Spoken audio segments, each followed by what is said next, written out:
C'est dans une heure que le Sénat va publier son rapport d'enquête sur la lutte contre les réseaux djihadistes en France et en Europe. 3 mois après les attentats en France, le nombre de ressortissants a encore augmenté sur les zones de guerre. Le ministère de l'Intérieur compte quelques 450 djihadistes en Syrie ou en Irak. 300 sont revenus en France.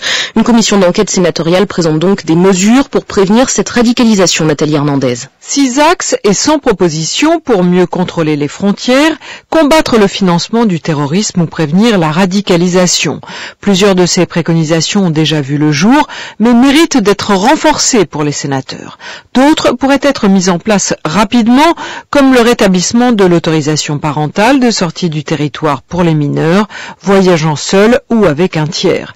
Un très bon rapport d'étape selon la coprésidente de la commission, la sénatrice UDI Nathalie Goulet, qui regrette toutefois l'abandon de certaines questions. On n'a pas abordé la réforme du Conseil français du culte musulman, et je crois qu'il va vraiment falloir que le débat soit ouvert. On n'a pas non plus abordé un problème assez lourd qui est le financement et les financements autour de l'islam.